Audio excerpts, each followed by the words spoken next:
بسم الله الرحمن الرحيم. الحمد لله رب العالمين الرحمن الرحيم، وصلى الله وسلم وبارك على نبيه الأمين وعلى آله وصحبه أجمعين.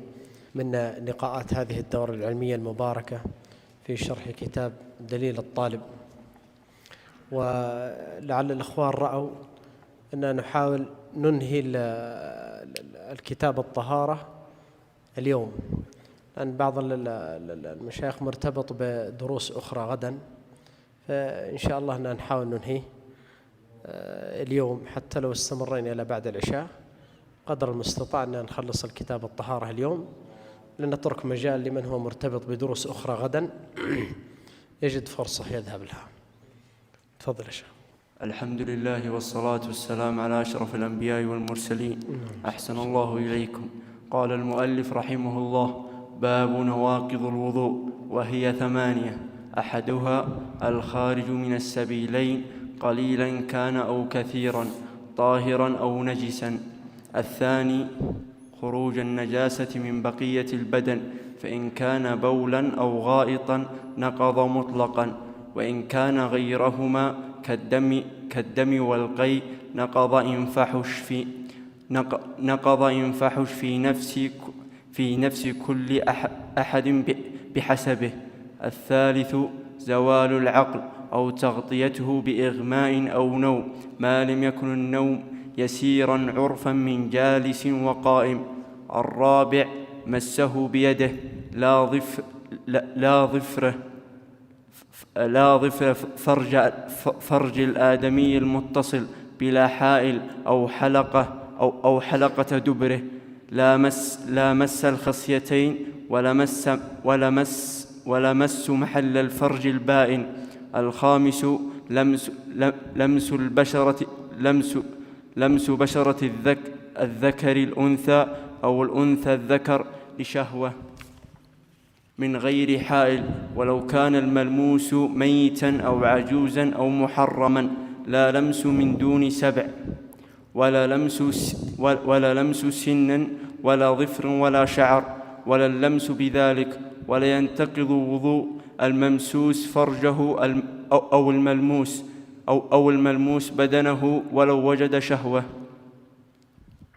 السادس غسل الميت أو بعضه، والغاسل هو من يقلب الميت ويباشره، لا من يصب الماء. السابع أكل لحم الإبل ولو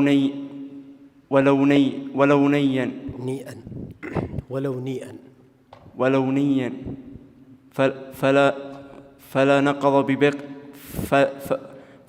فلا نقض ببقية أجزائها ككبد وقلب وطحال وكرش وشحم وكلية ولسان ورأس وسنام وكوارع ومصران ومرق لحم. ولا يحنث بذلك من حلف لا يأكل لحما. الثامن الردة، وكل ما أوجب الغسل أوجب الوضوء غير الموت.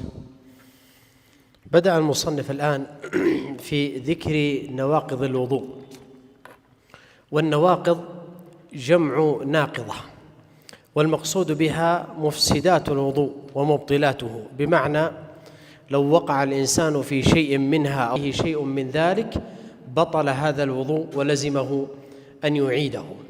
ثم ذكر أنها 8.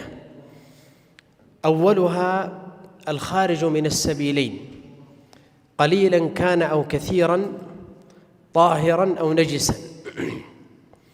ما خرج من السبيلين المعتادين سواء كان قليلا أو كثيرا فهذا من نواقض الوضوء. وقوله طاهرا مثل الولد الذي يولد بلا دم نفاس، فهذا طاهر، فإذا خرج نقض الوضوء. فلو ولدت امرأة ولادة كما يسميها الفقهاء ولادة عرية، أي عرية عن دم النفاس، والولادة هذه تنقض الوضوء، لكن لا يجب عليها أن تمكث زمن النفاس، وسيأتي معنا إن شاء الله في كتاب الحيض. فهذا طاهر. الثاني النجس، أي ما خرج من السبيلين قليلا كان أو كثيرا وكان نجسا، كالبول أجلكم الله، والغائط، والريح. وسواء كان هذا الخارج من السبيلين نادرا، بمعنى ما اعتاد، جزاك الله خير، ما اعتاد الناس خروجه، مثل القيح، الصديد، الدود أكرمكم الله، فهذا ما اعتاد الناس خروجه من السبيلين إلا لمرض، فإذا خرج فإنه ينقض الوضوء. أو كان معتادا كالبول أو الغائط، لقول الله تعالى في الآية: أو جاء أحد منكم من الغائط، ولقوله صلى الله عليه وسلم في الحديث الذي أخرجه أحمد والنسائي والترمذي قال: ولكن من غائط وبول ونوم. وقوله صلى الله عليه وسلم في الحديث في الصحيحين: فلا ينصرف شكي إليه الرجل يجد الشيء في صلاته. هل ينتقض الوضوء ولا ما ينتقض؟ قال: لا ينصرف حتى يسمع صوتا أو يجد ريحا، دل ذلك على أنه إن وجد شيئا من ذلك انتقض وضوءه. وقوله صلى الله عليه وسلم في المذي، والمذي يعتبر خارج نادر ليس خارج معتاد كالبول والغائط، هو يأخذ حكم القيح والصديد وغيره. قال لما سأله علي، قال علي بن أبي طالب في الصحيحين: كنت رجلا مذاء فاستحييت أن أسأل النبي صلى الله عليه وسلم لمكان ابنته مني، يعني فاطمة، فأمرت المقداد بن الأسود فسأل النبي صلى الله عليه وسلم فقال: يغسل ذكره ويتوضأ، وفي لفظ: توضأ واغسل ذكرك. وأيضا قوله للمستحاضة: توضئي لكل صلاة، في حديث أم عطية رضي الله عنها. الثاني من الثمانية خروج النجاسة من بقية البدن، وهذه فيها تفصيل ذكرها المؤلف. الأول: إن كان الخارج بولا أو غائطا من سائر البدن غير المخرجين المعتادين، بمعنى شخص أجريت له عملية فأجروا لهذه العملية فوضعوا مكان يخرج منه البول أو الغائط غير المخرجين المعتادين، فإذا كان هذا الخارج بول أو غائط فإنه ينقض مطلقا، سواء كان قليلا أو كثيرا، سواء كان من تحت المعدة يعني من أسفل المعدة أو كان من فوقها، وسواء كان السبيلان مفتوحين أو مسدودين. فإذا كان الخارج من بقية البدن من غير السبيلين فإنه ينتقض بذلك الوضوء مطلقا. الثاني: إن كان الخارج غيرهما، أي غير البول والغائط كالدم والقيء، فإنه ينقض إن فحش في نفس كل أحد بحسبه. يقصد بذلك أن كل إنسان يختلف عن الإنسان الآخر، فما كان فاحشا في حق فلان قد يختلف عن فلان، فكل إنسان بحسبه. فإذا كان هذا الخارج من القيء أو الدم أجلكم الله خرج وكان فاحشا يعني غير معتاد كثير، فإنه بذلك ينقض الوضوء، لقوله صلى الله عليه وسلم لفاطمة بنت أبي حبيش لما سألت عن المستحاضة قال: إنما ذلك عرق فتوضئي لكل صلاة. والحديث أخرجه الترمذي. وعند البخاري ومسلم قال: توضئي إذا أقبلت الحيضة فدعي الصلاة، فإذا أدبرت الحيضة فاغسلي عنك الدم وصلي. قالت: فكنت أتوضأ لكل صلاة. فقال العلماء أن هذا اجتهاد من أم عطية، من رأى الوضوء لكل صلاة قالوا اجتهاد من أم عطية لا يمكن أن تجتهد من تلقاء نفسها، أكيد أن أتاها أمر أو فهمت ذلك من النبي صلى الله عليه وسلم. أيضا ما رواه معدان بن طلحة عن أبي الدرداء أن النبي صلى الله عليه وسلم قاء فتوضأ قال: فلقيت ثوبان في مسجد دمشق فذكرت له ذلك فقال: صدق، أنا صببت له وضوءه. لكن إن كان هذا يسير ليس فاحش، هذا القيء أو الدم يسيرا، فإنه لا يلزمه عند ذلك الوضوء، لقول ابن عباس رضي الله عنه في الدم: إذا كان فاحشا فعليه الإعادة. فمفهوم المخالفة هنا أنه إذا لم يكن فاحشا فليس عليه الإعادة. الثالث من الثمانية التي ذكرها المؤلف زوال العقل. وزوال العقل مثل أن يزول بالجنون، وسواء كان هذا الجنون مطبقا أو غير مطبق. الجنون المطبق هو أن يفقد عقله بالكلية، خلاص لا ليل ولا نهار في كل حاله فاقد لعقله. الجنون غير المطبق مثل في بعض أحواله يعتريه وفي بعض أحواله يكون سليم، مثل ما يقول الأصوليون أو في عوارض الأهلية قالوا العته. والعته عرفوه علماء الأصول قالوا هي حالة تعتريه، يخلط في كلامه تارة بين كلام الأصحاء وتارة بين كلام المجانين، فتجده في بعض أحواله مدرك وواعي وما عنده أي مشكلة، وفي بعض أحواله تجده ما يدرك ولا يدري عن شيء. هذه أحوالها مثل بعض الأمراض النفسية في وقتنا الحاضر. الأمراض النفسية أحيانا يعتري الإنسان حالة أو مرض نفسي ما يدرك، ما يدري عن شيء، يعني فاقد للأهلية، وأحيانا لا، تكون حالته مستقرة ووضعه طيب ويدرك ويعرف ويفهم الخطاب ويرد الجواب. فإذا اعترته هذه الحالة الجنون سواء كان مطبقا أو سواء كان غير مطبق لم يغطي العقل فينقض الوضوء. أيضا تغطية العقل بغير الجنون، أن يغطيه مثلا بالسكر أو بالإغماء أو بالنوم، فهذا ينقض الوضوء أيضا. والنوم له أحوال، إذا كان النوم كثيرا وكان فيه الإنسان مستلقيا فهذا مظنة وقوع انتقاض الوضوء. النوم في ذاته ليس ناقضا للوضوء، لكن مظنة انتقاض الوضوء، لقول النبي عليه الصلاة والسلام قال: ولكن من غائط وبول ونوم. وقوله: العين وكاء السه فمن نام فليتوضأ. والحديث أخرجه أبو داود وابن ماجه والدارقطني والحاكم. قال هنا: إلا نوم النبي صلى الله عليه وسلم، لأن النبي عليه الصلاة والسلام ينام بعينه لكن قلبه حاضر، لكن بقية البشر إذا نام وغطى في نومه فإنه ما يدرك ما حوله.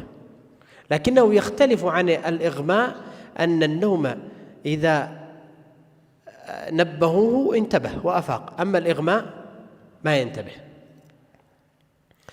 هنا وضع هذا الضابط، قال: ما لم يكن النوم يسيرا عرفا من جالس وقائم. إذن النوم له حالان: الحال الأول أن يكون النوم غير يسير طويل، أو يكون مستلقي، ففي هذه الحالة ينتقض وضوءه بذلك. لكن إذا كان النوم يسير وكان جالسا أو كان قائما فهذا غالب الظن أنه لا يدخل في النوم بحيث أنه يدرك ما حوله. تجد بعض الناس وهو جالس لو تحرك أحد حوله يشعر به، ممكن يفتح عينه وينتبه له، فهذا لو حصل منه انتقاض وضوء فإنه سيشعر به. فإذا لم يحصل انتقاض وضوء فإنه لا يلزمه أن يعيد وضوءه ولا ينتقض وضوءه في هذه الحالة. والدليل على ذلك ما روى أنس أن أصحاب النبي صلى الله عليه وسلم كانوا ينتظرون العشاء فينامون وهم جلوس حتى إن رؤوسهم تخفق، يعني بعضهم ينزل رأسه بهذه الصفة. قال: فإذا أقيمت الصلاة يصلون ولا يتوضؤون. فلو كان هذا النوم بهذه الصفة ناقض للوضوء لأعادوا وضوءهم، ولأمرهم النبي صلى الله عليه وسلم بذلك. الرابع قال: مسه بيده لا ظفره فرج الآدمي المتصل بلا حائل، أو حلقة دبره لا مس الخصيتين ولا مس محل الفرج البائن. الماس بيده ولو كانت هذه اليد زائدة لا الظفر. لماذا؟ لأنها قاعدة عند الفقهاء: ما كان متصلا فله أحكام البدن كاملة، يعني كل شيء متصل بك. أما إذا كان غير متصل بك مثل الظفر مثل الشعر فهذا لا يأخذ أحكام العضو المتصل بالجسد. يعني الظفر لا يأخذ حكم الأصبع، والشعر لا يأخذ حكم الرأس، وهكذا. فإذا مس بيده ولو كانت هذه اليد زائدة لا ظفره فلا ينقض المس بالظفر. لماذا؟ لأن الظفر في حكم المنفصل. فينقض اللمس بحرف الكف، الأصبع، اليد، الذراع إذا كانت متصلة، بطن اليد وظهر اليد. إذا مس فرج الآدمي لحديث بسرة بنت صفوان أن النبي صلى الله عليه وسلم قال: من مس ذكره فليتوضأ، والحديث رواه مالك والشافعي وأحمد وأبو داود. وفي حديث أبي أيوب وأم حبيبة رضي الله عنهما: من مس فرجه فليتوضأ، والحديث رواه ابن ماجه.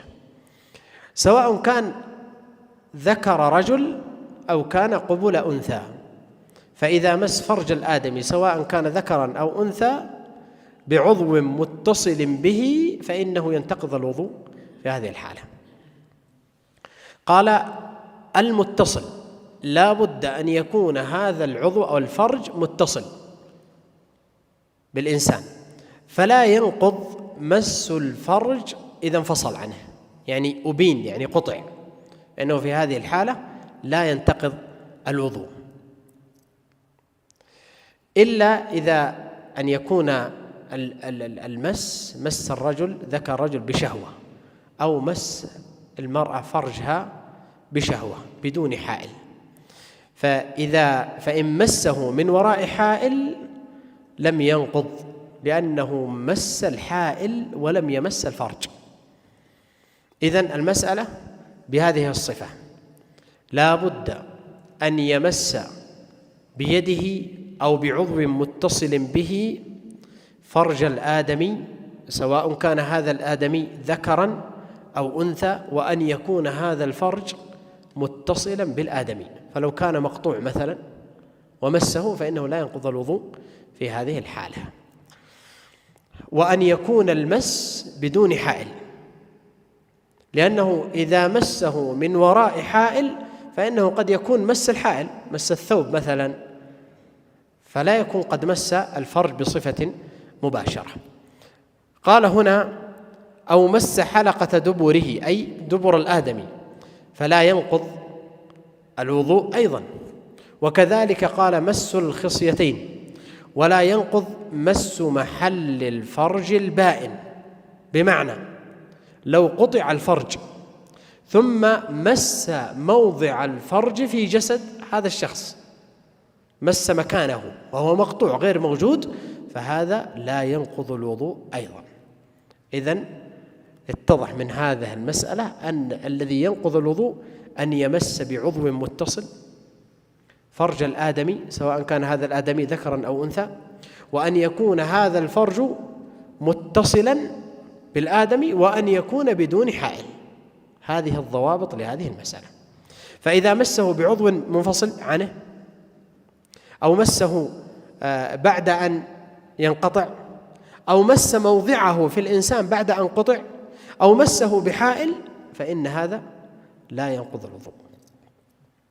الخامس من الثمانية قال لمس بشرة الذكر الأنثى أو الأنثى الذكر لشهوة. إذن الضابط هنا إذا مس الذكر بشرة الأنثى أو مست الأنثى بشرة الذكر أن يكون بشهوة، لقول الله تعالى أو لامستم النساء، وقرئ أيضا في قراءة أخرى أو لمستم النساء. قال ابن مسعود رضي الله عنه القبلة من اللمس وفيها الوضوء. وسئل الإمام أحمد عن المرأة إذا مست زوجها قال ما سمعت فيه شيئا، يعني ما بلغني في ذلك شيء، ولكن هي شقيقة الرجال أحب إلي أن تتوضأ. قال هنا من غير حائل، ولو كان الملموس ميتا أو محئذا لا بد أن يمس الذكر الأنثى أو الأنثى الذكر بشهوة، هذا الضابط الأول. الأمر الثاني أن يكون بغير حائل، فلو مسها من وراء الثوب أو مسته من وراء الثوب فإنه في هذه الحالة لا ينقض الوضوء. أيضا لا بد أن يكون هذا الملموس مميزا، بمعنى لو لمس من دون 7 سنين فإن هذا لا ينقض الوضوء أيضا، حتى ولو كان هذا الملموس محرما أو كان ميتا. أيضا لا ينقض اللمس لشيء له حكم منفصل، يعني لو لمست المرأة الرجل أو الرجل المرأة لكن لمس عضوا منه في حكم المنفصل بدون حائل فإنه لا ينقض الوضوء. يعني مثلا لمس السن أو لمس الظفر أو الشعر فإن هذا اللمس لا ينقض الوضوء. وذكرنا هذا الضابط في المسألة السابقة، أن يمس عضوا متصلا أو يمس بعضو متصل. أيضا لا ينتقض وضوء الممسوس فرجه أو الملموس بدنه ولو وجد شهوة، بمعنى لو أن رجلا مس جسد الأنثى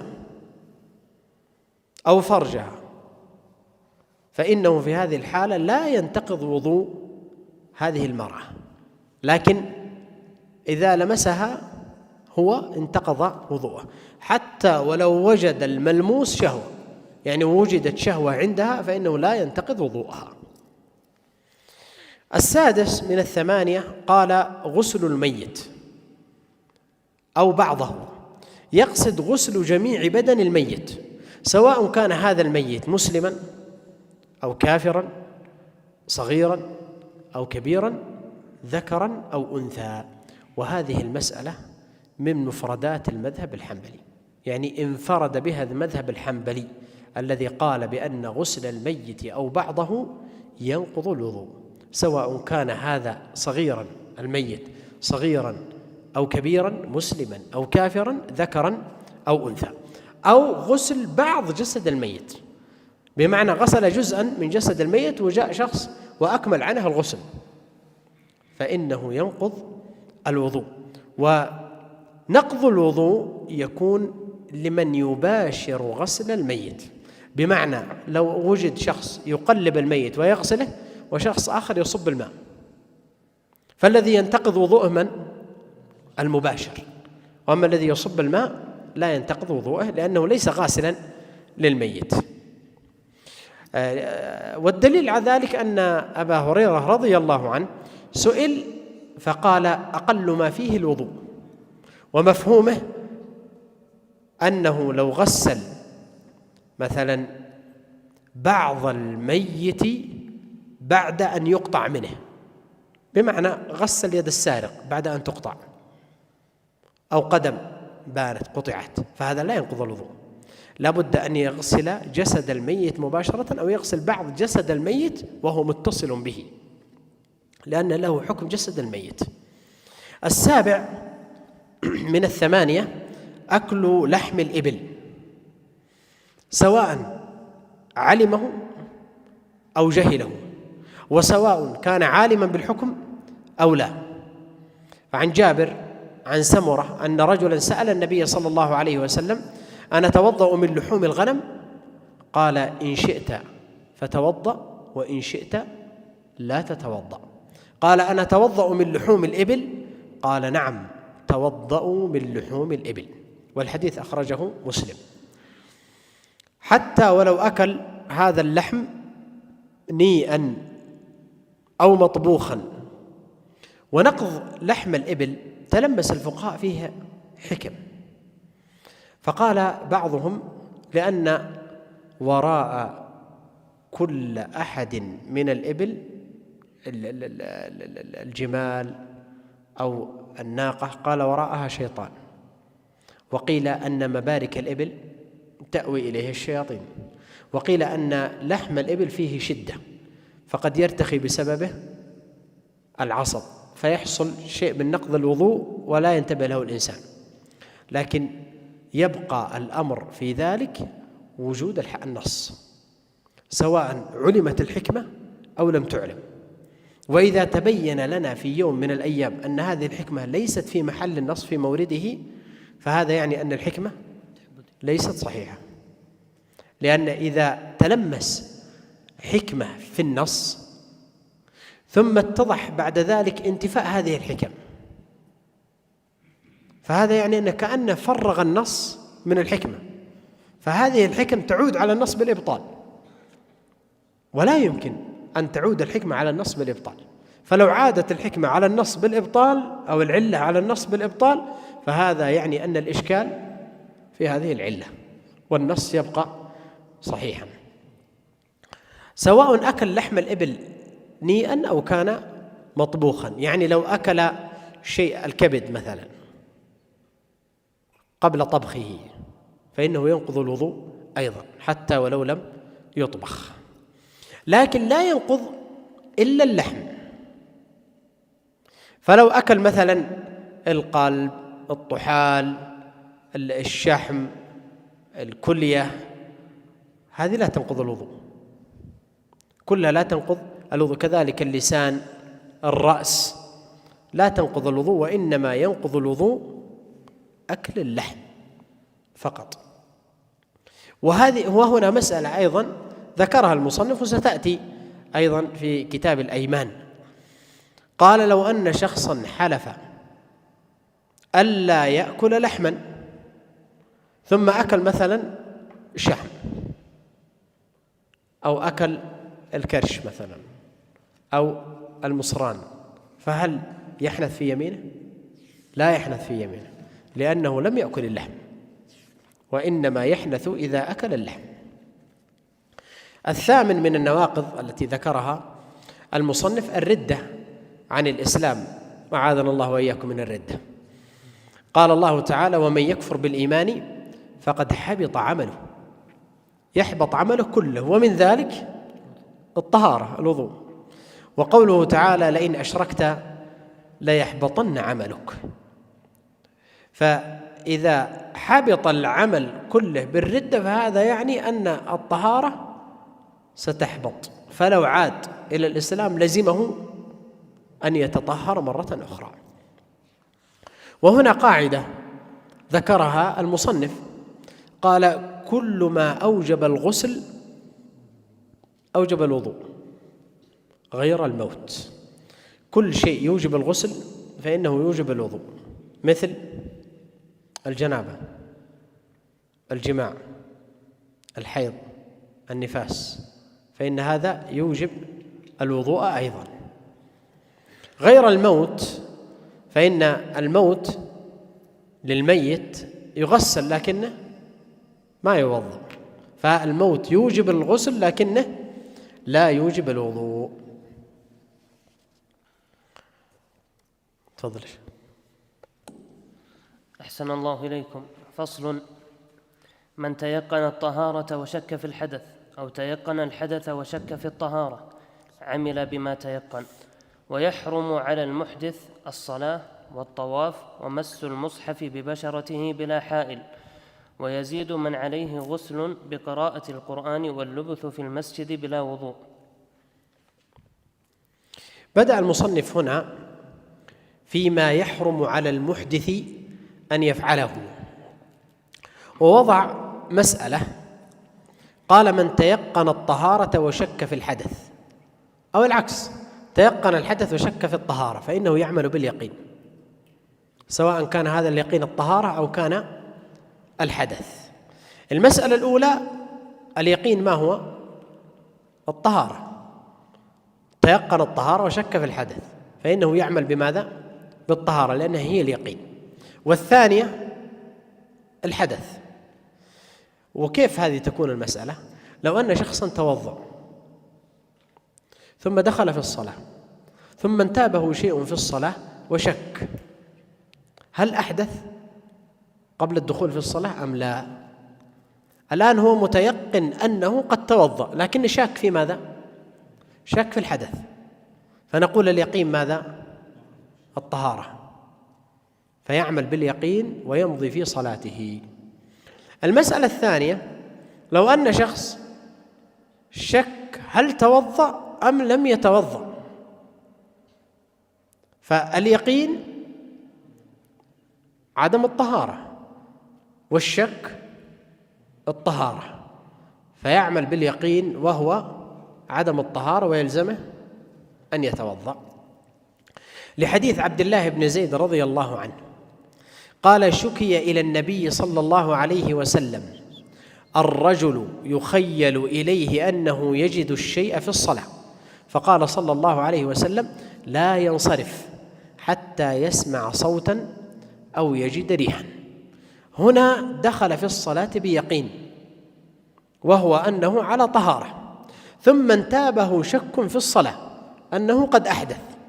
النبي عليه الصلاة والسلام هنا أمره أن يطرح هذا الشك وأن يعمل باليقين، قال: لا ينصرف ويبقى على يقينه، قال: حتى يسمع صوتا أو يجد ريحا، يعني يتيقن حصول الحدث.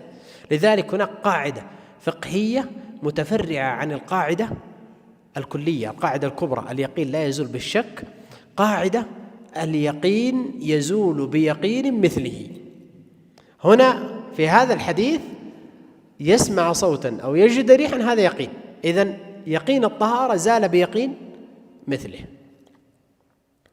ويحرم على المحدث حدثا أصغر أو أكبر، سواء كان هذا الحدث أصغر أو أكبر، أولا الصلاة، لقول النبي صلى الله عليه وسلم: لا يقبل الله صلاة بغير طهور ولا صدقة من غلول، والحديث أخرجه مسلم.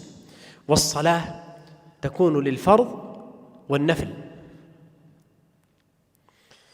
أيضا صلاة الجنازة فإنه يشترط لها أيضا الطهارة.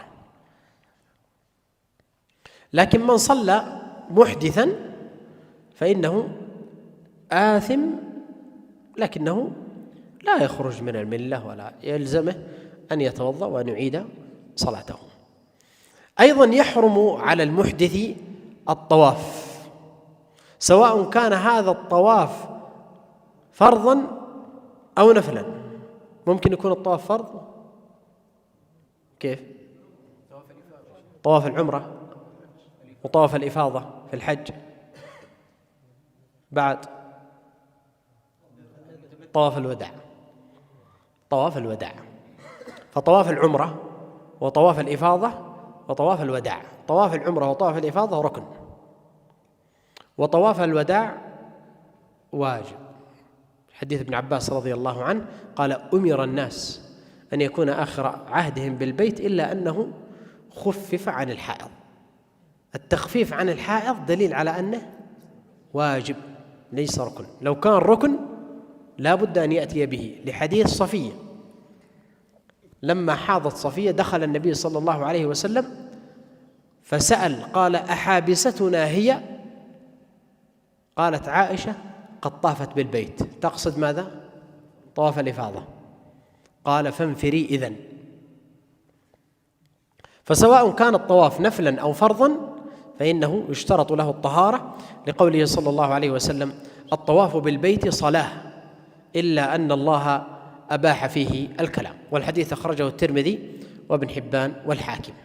أيضا يحرم مس المصحف، لقول الله تعالى: لا يمسه إلا المطهرون. أيضا ما جاء في كتاب عمرو بن حزم عن أبيه عن جده أن النبي صلى الله عليه وسلم كتب إلى أهل اليمن كتابه وفيه: لا يمس القرآن إلا طاهر. والحديث أخرجه الطبراني في الكبير والدارقطني والحاكم. والمس يكون ببشرته بغير حائل، فلو مس القرآن بحائل مثلا بقماش أو قلبه مثلا بعود أو شيء من ذلك فإنه في هذه الحالة لا يحرم عليه ذلك، لأن ما مس المصحف، لا بد أن يمسه بشكل مباشر، ويكون قد مس المصحف بماذا؟ بعود. طيب الآن مس المصاحف في الجوالات، ايش رأيكم فيها؟ هل لها نفس الحكم؟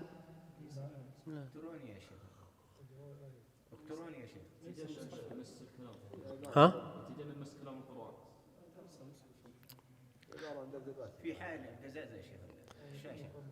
لا يجوز له أن يمس مصحف وليس له حكم المصحف، والمس لا يكون للمصحف، لا يكون للمصحف. ومن ذلك يجوز له أن يدخل بالجوال إلى دورات المياه لأنه محفوظ داخل الجوال. ولو قلنا بعدم جواز الدخول بالجوال بهذه الصفة إلى دورات المياه لقلنا حتى الحفاظ ما يدخلون، القرآن في صدره ولا لا؟ محفوظ في صدره كذلك. أيضا مس كتب التفسير، أحيانا يأتي كتاب التفسير في المصحف كاملا فمسه لا يكون كمس المصحف.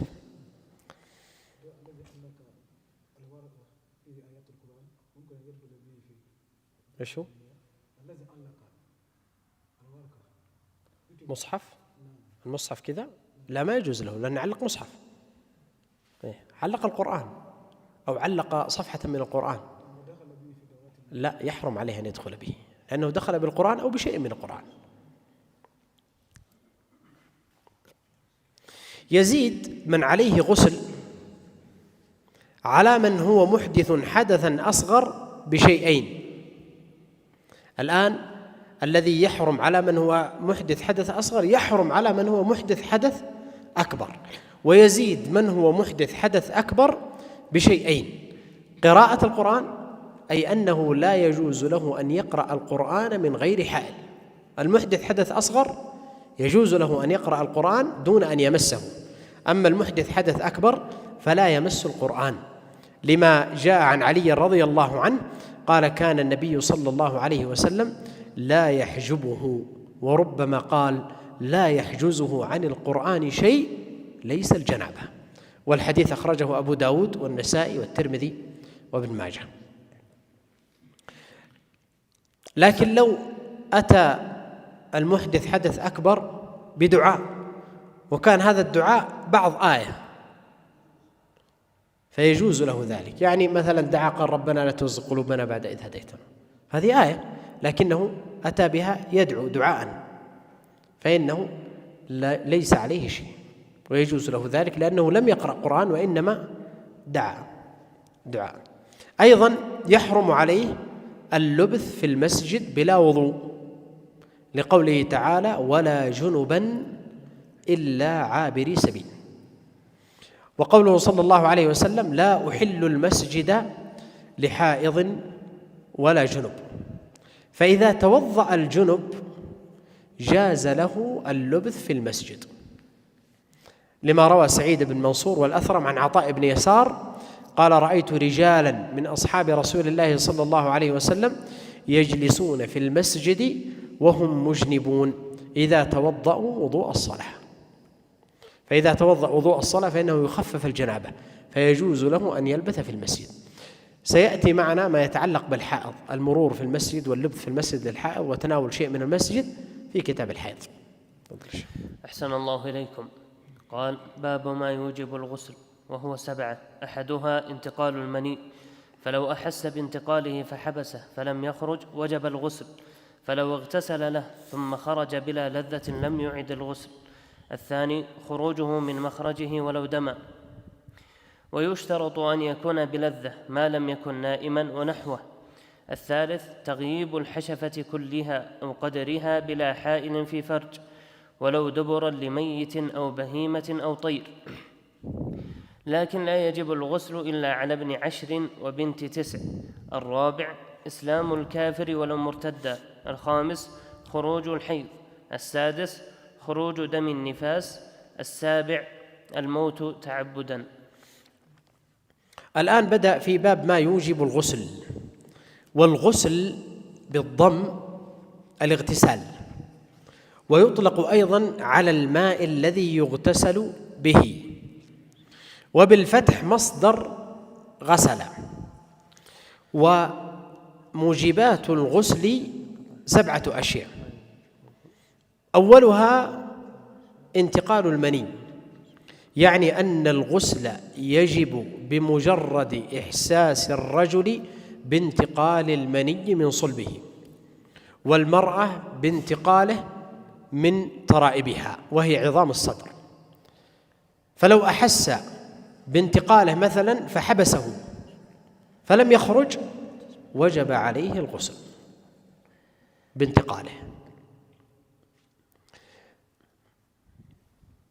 وخروج المني يثبت به البلوغ، أحكام البلوغ تتعلق به ولو لم يبلغ 15 سنة، فإذا أنزل تعلقت به هذه الأحكام سواء كان ذكرا أو أنثى. فلو اغتسل مثلا لانتقاله ثم خرج بعد ذلك، أي بعد أن اغتسل بدون لذة، فإنه لا يجب عليه أن يعيد الغسل، لأنه قد خرج بدون شهوة. واضح المسألة؟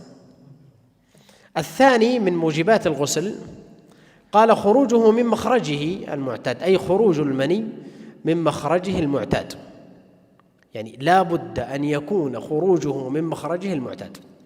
فلو خرج من غير مخرجه المعتاد لم يجب عليه الغسل. ولو كان خروجه من مخرجه قال ولو دما، أي أحمر، لقصور الشهوة عن قصره. ويشترط لوجوب الغسل بخروجه أن يكون بلذة، فإذا خرج بغير لذة فإنه لا يوجب الغسل، لقوله صلى الله عليه وسلم لعلي: إذا فضخت الماء فاغتسل، والحديث أخرجه البخاري ومسلم. والمقصود بالفضخ هنا أي خروجه على وجه اللذة، إلا إذا خرج المني من نائم أو خرج من مغمى عليه فلا يشترط ذلك، لقوله صلى الله عليه وسلم لما سئل: هل على المرأة غسل إذا هي احتلمت؟ حديث أم سليم، قال: نعم إذا رأت الماء. فدل ذلك على أنه إذا أحس بالشهوة وهو نائم أو حس بانتقاله وهو نائم لكنه لما استيقظ ما وجد شيء، فإنه في هذه الحالة لا يجب عليه أن يغتسل. الثالث من موجبات الغسل قال تغييب الحشفة كلها، أي المقصود حشفة الذكر. وحشفة الذكر هي ما تحت الجلدة المقطوعة للختان، سواء كان ذكرا أو أنثى، بشرط أن تكون أصلية. كيف أصلية وكيف غير أصلية؟ غير الأصلية للخنثى، والأصلية هو الذكر. فيشترط هنا للاغتسال أن تكون أصلية، أي أن تكون من ذكر. فلو كانت من خنثى لم يوجب ذلك الغسل، لاحتمال أن تكون أنثى هذه الخنثى. أو تغييب قدرها إذا كانت مقطوعة، أي تغييب قدر الحشفة إذا كانت الحشفة مقطوعة، فإن هذا يوجب الغسل. ويترتب على ذلك أحكام، يعني حصول ذلك تغيب الحشفة. أولا تحريم الصلاة، الطواف، مس المصحف، قراءة القرآن، اللبث في المسجد إلا بوضوء. وتتعلق أيضا عدم بطلان الاعتكاف، يبطل بذلك الاعتكاف ويفسد الحج والعمرة. وتحل المرأة المبتوتة. من هي المرأة المبتوتة؟ المطلقة طلاقا بائنا، يعني تحل لزوجها الأول تعود إليه. هذه الأحكام كلها تتعلق، وتتعلق أيضا هناك أحكام غيرها تتعلق بالمرأة أيضا أحكام. لماذا؟ لأنه بتغيب الحشفة حصل الجماع، فيكون جنبا حتى وإن لم يحصل إنزال. وتغيب الحشفة هو الذي يوجب الغسل، ويشترط أن يكون بدون حائل، لأنه لا يمكن التقاء الختانين مع وجود حائل، ويكون الختانان قد التقى بالحائل ولم يحصل الالتقاء بالفرج. إذن لا بد أن يكون هناك تغيب للحشفة كلها أو قدرها إذا كانت مقطوعة بدون حائل، وأن تكون في فرج أصلي. ما هو الفرج الأصلي؟ فرج الأنثى، بمعنى لو كانت في فرج خنثى فإن ذلك لا يحصل موجب للغسل. والدليل على ذلك، تفضل يا شيخ. لا، لأن لم يحصل الجماع، لا يعني لم يكن جنبا. الأحكام التي ذكرتها هذه مرتبطة بالجنابة بالجماع، فإذا كان هناك حائل لم يحصل جماع، وبالتالي فليس جنبا. الدليل على تغيب الحشفة أو الجماع قول النبي صلى الله عليه وسلم: إذا جلس بين شعبها الأربع ومس الختان الختان وجب الغسل. والحديث رواه البخاري ومسلم. ويقصد بذلك مس الختان الختان أي تغيب الحشفة. ولو كان الفرج الأصلي مثلا لو غيب الحشفة مثلا في الدبر فهو أيضا موجب للغسل. ولو كان أيضا ميتا أو كانت بهيمة، قال أو طير. لماذا؟ لأنه إيلاج في فرج فأشبه الإيلاج في الآدمية. لكن الغسل لا يكون إلا على ابن 10 وبنت 9. لماذا؟ لأن المرأة إذا كانت أقل من 9 سنوات فإنها ليست بالغة ولا تتعلق بها الأحكام. وكذلك الذي اختاره المصنف ابن 10، أي كذلك الغلام إذا كان أقل من 10 سنوات فإنه لا تتعلق به الأحكام في هذه الحالة. الرابع من موجبات الغسل إسلام الكافر ولو مرتدا، سواء كان هذا الكافر مميز، وسواء وجد في كفره ما يوجب الغسل فإنه يجب عليه أن يغتسل أيضا للدخول في الإسلام. يعني لو كان جنابة واغتسل للجنابة فنقول له يلزمك إذا أردت أن تدخل في الإسلام أن تغتسل. طيب أنا اغتسلت ثم مثلا ارتد ثم عاد للإسلام، هل يجزئه غسله السابق؟ نقول لا.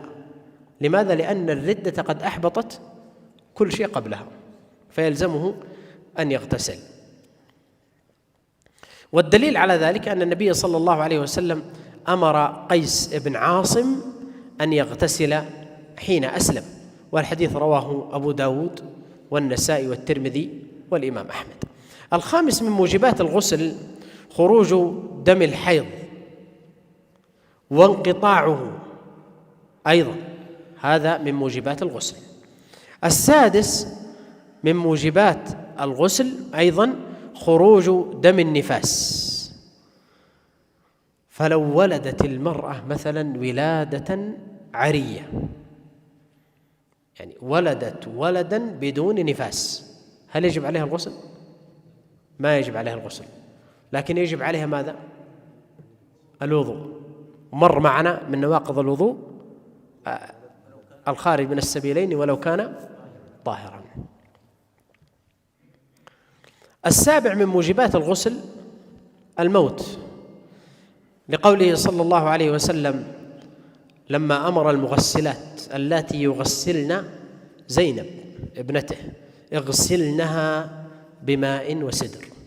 وقال في المحرم، جاء في الحديث في الصحيحين أن رجلا كان محرما مع النبي صلى الله عليه وسلم في عرفة، قال فأوقصته ناقته سقط فانكسرت رقبته، فقال النبي عليه الصلاة والسلام اغسلوه بماء وسدر وكفنوه في ثوبيه ولا تخمروا رأسه فإنه يبعث يوم القيامة ملبيا. فأمر النبي صلى الله عليه وسلم بالتغسيل هنا. وغسل الميت تعبد. ما الحكمة من تغسيل الميت؟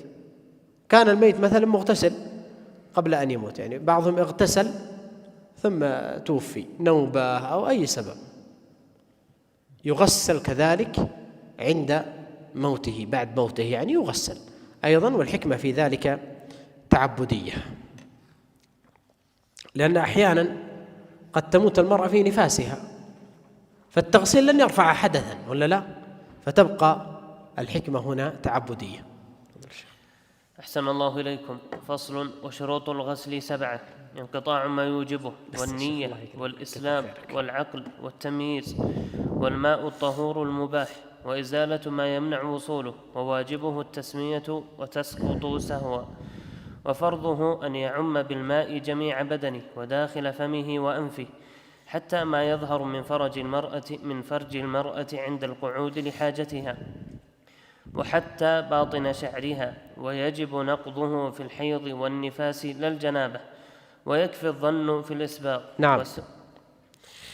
شرع المصنف هنا قال فصل شروط صحة الغسل وواجباته وسننه، فبدأ أولا بشروط صحة الغسل.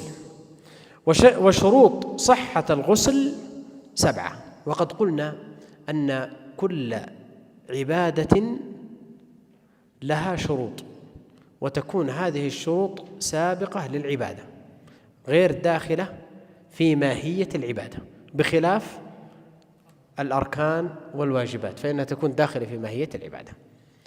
شروط صحة الغسل، وهناك شروط في العبادات عامة، يعني تشترط في كل العبادات، مثل النية والإسلام والعقل، هذه تشترط في العبادات كلها. وهناك شروط لا، تتعلق كل عبادة بحسبها الشروط، يعني شروط الصلاة غير شروط الصيام، غير شروط الحج، غير الزكاة، وهكذا.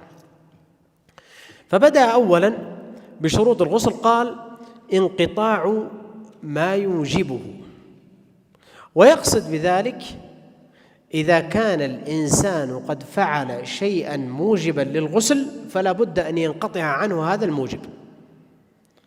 مثلا الحيض ينقطع عنها الحيض تغتسل انقطاعه. النفاس، والمقصود بالاغتسال هنا أي الاغتسال العبادة، لكن مثلا الاغتسال أثناء الحيض أو أثناء النفاس مثلا للتنظف أو هذا لا، ليست اغتسال عبادة وليس هو المقصود الذي نتكلم عنه، نتكلم عن غسل العبادة. أيضا الجماع وهكذا. الثاني النية، لأن الغسل في هذه الحالة عبادة، وهذه العبادة لا بد لها من النية، لقوله صلى الله عليه وسلم إنما الأعمال بالنيات. الثالث الإسلام، لأن الغسل عبادة والكافر لا تصح منه العبادة. الرابع العقل. لماذا؟ لأن المجنون مرفوع عنه القلم فليس له قصد صحيح، قصد غير صحيح، وبالتالي فالعبادة منه غير صحيح، العبادة لا بد لها من قصد صحيح. الخامس التمييز، لأن من كان أقل من التمييز فهو طفل، والطفل لا تصح منها النية وقصده غير صحيح، فبالتالي هذه العبادة المترتبة على ذلك لا تصح. السادس الماء الطهور المباح، لأن مر معنا في أقسام المياه أنه لا يرفع الحدث ويزيل الخبث إلا الماء الطهور، فلا بد عند الغسل أن يستعمل ماء طهورا، وأن يكون هذا الماء الطهور مباح، بمعنى لا يكون مغصوب ولا مسروق ولا عائد من ثمن محرم. السابع إزالة ما يمنع وصوله. هذه لا تشترط في إزالة النجاسة أن يزيل ما يمنع الوصول، يعني لو كان عليه نجاسة وأراد أن يزيلها فلا نقول أزل ما يمنع وصول الماء، لكن الغسل في بقية البدن أو الوضوء لا بد أن يزيل ما يمنع وصوله، مثل العجين. اللصقة إذا كانت يعني لضرورة أو لحاجة فلها حكم آخر، مثلا الدهن، كل ما يمنع وصول الماء فإنه يجب عليه أن يزيله. ثم شرع المصنف في بيان واجبات الغسل، قال: وواجبه واحد، وهي التسمية، والتسمية واجبة في الغسل وواجبة في ماذا؟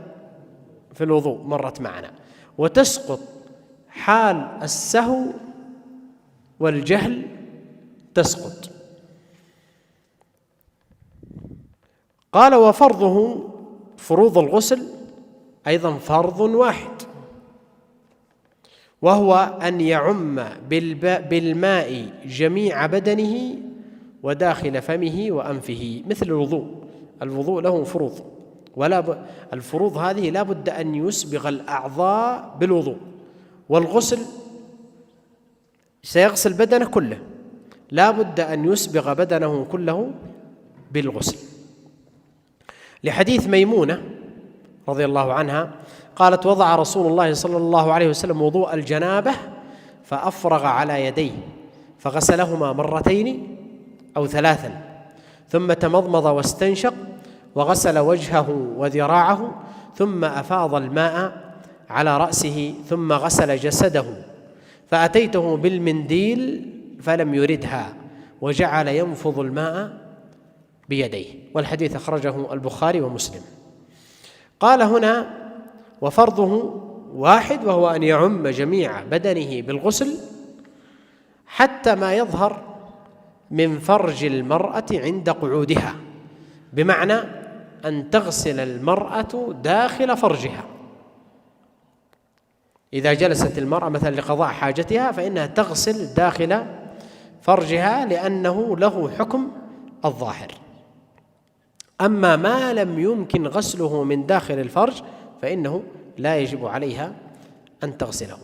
أيضا باطن شعرها، يجب على المرأة أن تغسل باطن الشعر، وكذلك الرجل إذا كان له شعر كثيف أو لحيته كثيفة فإنه يغسل باطن الشعر إذا كان هذا الشعر مسترسلا، لحديث عائشة رضي الله عنها قالت: ثم يخلل شعره بيده حتى إذا ظن أنه قد روى بشرته أفاض عليه الماء 3 مرات ثم غسل سائر جسده.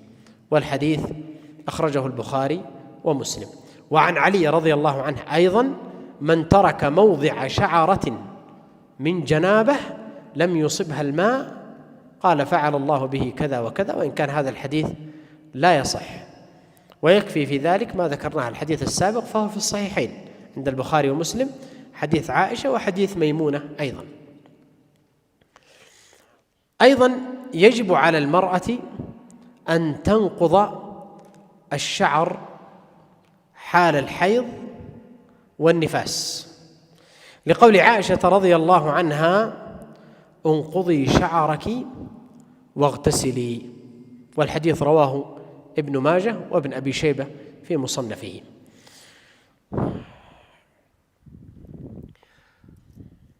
قال: لا الجنابة، يقصد بذلك أنه يجب على المرأة أن تنقض شعر رأسها حال غسل الحيض والنفاس. أما الجنابة فتفيض الماء حتى تظن، يغلب على ظنها أنها قد روت بشرتها، لكن لا يجب عليها أن تنقض شعرها لغسل الجنابة، لحديث إنما يكفيك أن تحثي على رأسك 3 حثيات ثم تفيضي عليك الماء فتطهرين، يعني يكفي ذلك عن نقض شعر الرأس.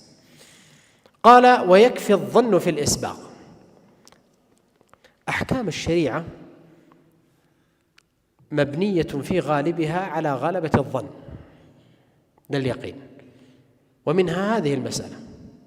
فإذا غلب على ظنها أنها قد أفاضت الماء، أو غلب على ظن الرجل أنه قد أفاض الماء على سائر جسده وروى شعره، فغلبة الظن كافية في حصول هذا الأمر، لحديث عائشة رضي الله عنها قالت حتى إذا ظن أنه روى بشرته أفاض عليه الماء.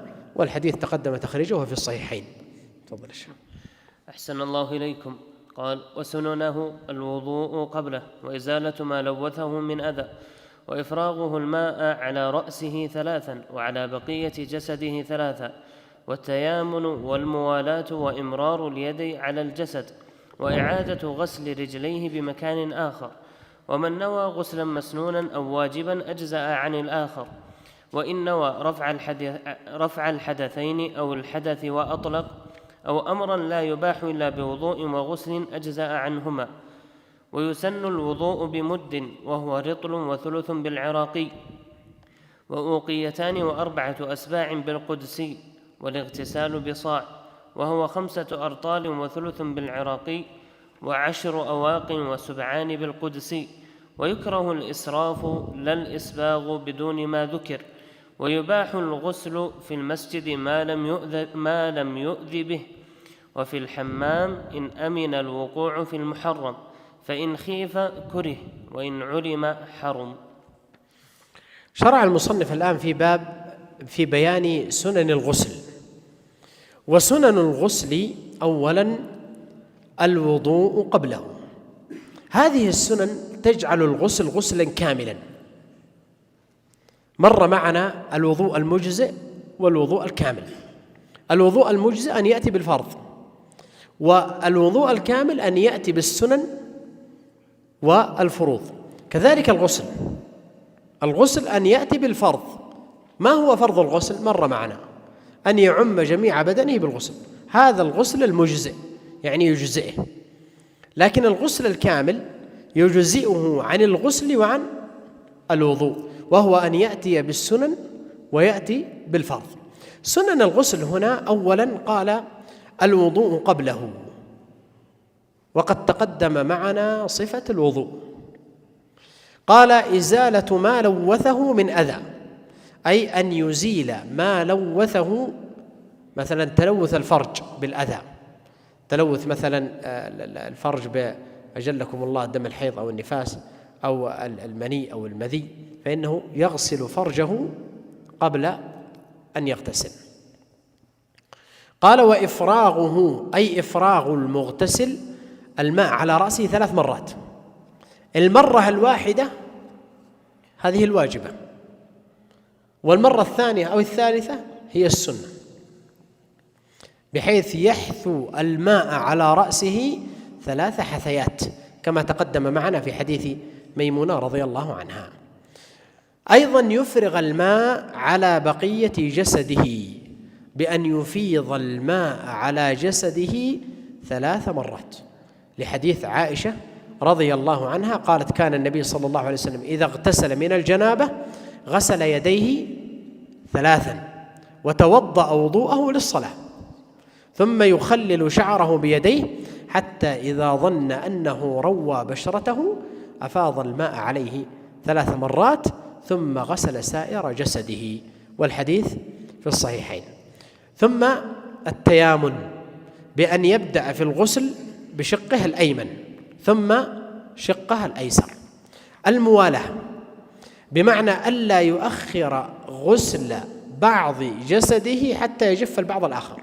بمعنى لو غسل شقه الأيمن لا ينتظر حتى يجف الشق الأيمن ثم يغسل الشق الأيسر، وإنما يغسل الشق الأيمن وقبل أن يجف يغسل الشق الأيسر لتحصل الموالاة. أيضا إمرار اليد على الجسد، لماذا؟ إذا مر يحصل الإنقاء، يعني لأن يتيقن بذلك أنه قد مر الماء على كل جسده، ويتيقن أن الماء قد مر على جميع المغابن، يعني الإبط، المعاطف، وهكذا. أيضا قال إعادة غسل رجليه بمكان آخر، بمعنى إذا اغتسل وأفاض الماء على سائر جسده وهكذا ينتقل إلى مكان آخر ثم يغسل رجليه، لحديث عائشة وميمونة المتقدمين في صفة غسل النبي صلى الله عليه وسلم. وجاء في حديث ميمونة رضي الله عنها قالت: ثم تنحى فغسل رجليه، يعني انتقل إلى مكان آخر وغسل رجليه. طيب كيف هذا يكون الآن مع وجود دورة المياه؟ كيف انتقل؟ ممكن ينتقل من المكان اللي يغتسل فيه إلى مكان آخر ويغسل رجليه. سمي شيء؟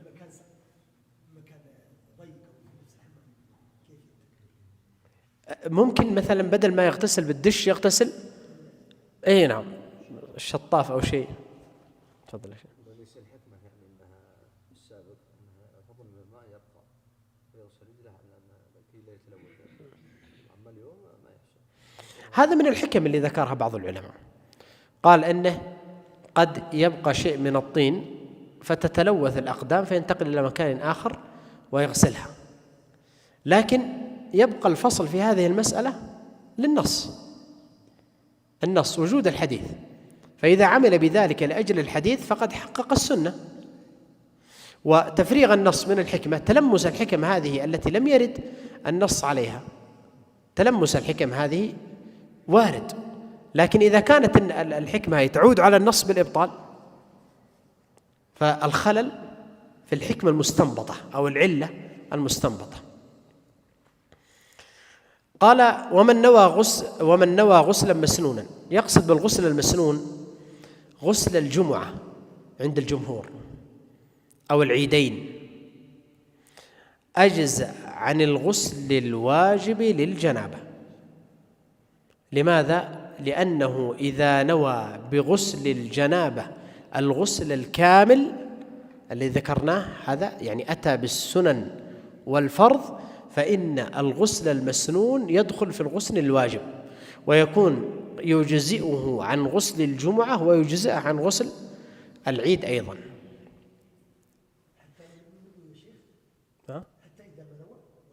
لا لابد ينوي نعم، ويأتي بالغسل الكامل فيجزئه، ويجزئه أيضا الغسل الكامل عن الوضوء فيدخل الوضوء في الغسل. قال: أو واجبا أجزأ عن الآخر، يقصد إذا اغتسل غسلا واجبا، وهناك غسل واجب مثل غسل الجمعة عند بعض أهل العلم، عندما رأى من أهل العلم أن غسل الجمعة واجب ثم اغتسل للجنابة غسلا كاملا ونوى بهذا الغسل غسل الجمعة أيضا، عند من قال بوجوبه فإن غسل الجنابة يجزئه أيضا عن غسل الجمعة. أيضا قال: إن نوى، أي إذا نوى المغتسل بغسله أن يرفع الحدث الأكبر والحدث الأصغر، فإن هذا الغسل الواجب الكامل يجزئه عن الحدث الأصغر ويجزئ عن الحدث الأكبر. الموجب للحدث الأصغر ماذا؟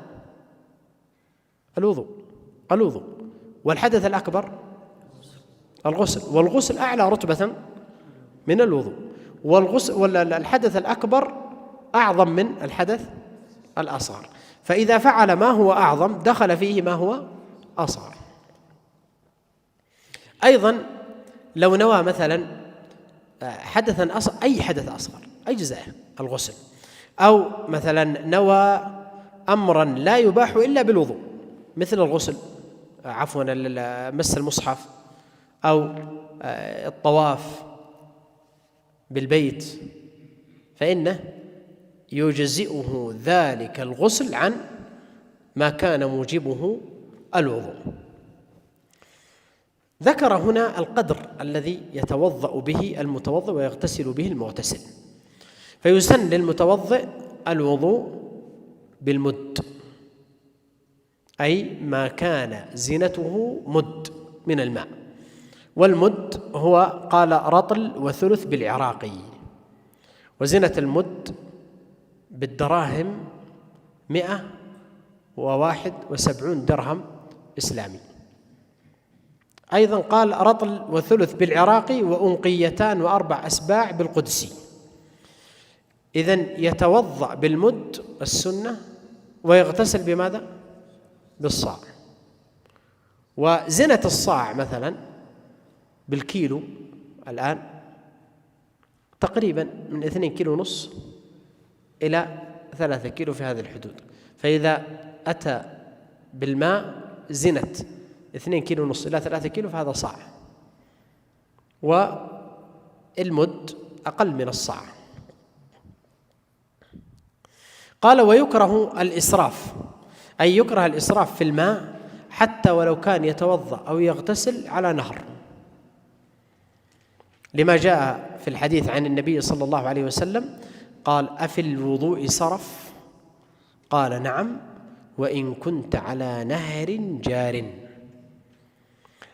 لكن الإسباغ ليس سرفا، يعني أن يسبغ الوضوء أو يسبغ الغسل، ليس ذلك من الإسراف إذا أسبغ الوضوء أو الغسل. لكن بعضهم أحيانا تجد في الوقت الحاضر يفتح الموية يتوضأ يسولف ولا لا، هذا صرف. لو أحصيت الماء هذا الذي يتوضأ به ممكن غير يغتسل به كثير، فينبغي له أن يفتح بقدر ما يتوضأ ليحقق بذلك السنة ويسبغ ولا يحصل بذلك الإسراف. ويباح الغسل والوضوء في المسجد ما لم يؤذي بهذا الغسل أو الوضوء أحدا أو يؤذي به المسجد. أيضا يجوز الوضوء داخل المسجد ويجوز الاغتسال داخل المسجد، إلا إذا كان هذا الوضوء أو الغسل سيؤذي أحدا في المسجد أو سيؤذي المسجد. والوقت الحاضر يحصل إيذاء في المساجد، يعني بتغتسل مثلا أو تتوضأ ويوجد مثلا فرش، ويوجد يتلطخ الفرش ويؤذى به. أيضا يباح الغسل في الحمام، ويقصد بذلك المصنف الحمام لا يقصد بالحمامات الموجودة في وقتنا، وإنما يقصد به الحمامات في الوقت السابق اللي حمامات البخار، لما روي عن ابن عباس أنه دخل حماما بالجحفة واغتسل داخل الحمام، بشرط أن يأمن الوقوع في الحرام. يدخل الحمام بشرط أن يأمن الوقوع في الحرام، والوقوع في الحرام أن يسلم من النظر إلى عورات الناس، ويسلم من نظر الناس إلى عورته هو. فإذا خاف الوقوع في الحرام بدخوله فإنه يكره له عند ذلك، لأنه إذا ظن الوقوع في الحرام بدخول الحمام سواء نظر إلى عورة أو أن ينظر إلى عورته فإنه يكره له أن يدخل إلى الحمام، لما جاء عن علي وابن عمر رضي الله عنهما: بئس البيت الحمام يبدي العورة ويذهب الحياء. ودخل على عائشة رضي الله عنها نساء من أهل الشام فقالت: أنتن اللاتي يدخلن نساؤكن الحمامات؟ سمعت رسول الله صلى الله عليه وسلم يقول: أيما امرأة وضعت ثيابها في غير بيت زوجها فقد هتكت الستر بينها وبين ربها. فإذا علم هنا، إذا ظن يعني شك في وقوع الحرام، فإنه يحرم عليه أن يدخل الحمام. وإذا تيقن من وقوع الحرام في الحمام، بمعنى علم أنهم يكشفون العورات في الحمام، فإنه في هذه الحالة يحرم عليه أن يدخل الحمام. المرأة لها أن تدخل الحمام ولكن بشروط. الأمر الأول أن تسلم من النظر إلى عورات الناس ومسها. الثاني أن يسلم الناس من النظر إلى عورتها ومسها. ومنها أن يوجد لها عذر في دخول الحمام من الحيض أو النفاس أو الجنابة أو المرض أو الحاجة إلى الغسل. ومن آداب الدخول إليه أن يدخل برجله اليسرى، وقد تقدم معنا هناك قاعدة أن اليمنى لها التكريم واليسرى لها ما سوى ذلك. أحسن الله إليكم. قال: فصل في الأغسال المستحبة، وهي 16: آكدها لصلاة جمعة في يومها لذكر حضرها، ثم لغسل ميت، ثم لعيد في يومه، ولكسوف واستسقاء وجنون وإغماء ولاستحاضة لكل صلاة، والإحرام ولدخول مكة وحرمها، ووقوف بعرفة، وطواف زيارة، وطواف وداع، ومبيت بمزدلفة، ورمي جمار، ويتيمم للكل لحاجة، ولما يسن له الوضوء إن تعذر. شرع المصنف الآن في الأغسال المستحبة. انتهينا من الغسل الواجب، وشرع الآن في بيان أحكام الأغسال المستحبة، وذكر أن الأغسال المستحبة 16 غسلا.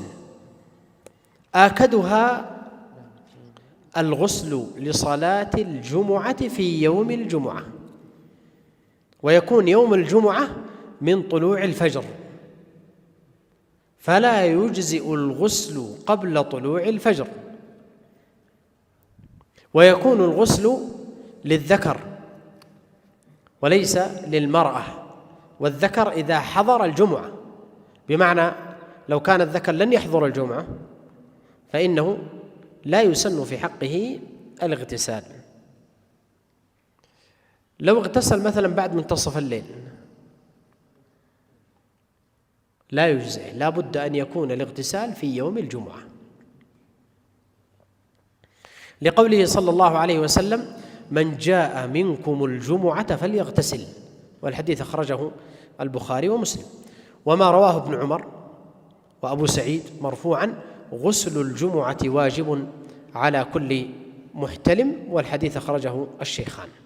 فإذا لم تجب عليه كالمسافر فإنه لا يجب عليه أو لا يسن في حقه الاغتسال للجمعة. ثم تفضل. اليوم لا يبدأ من غروب الشمس الخميس، هذه الليلة تبدأ، والغسل واجب لليوم وليس لليلة.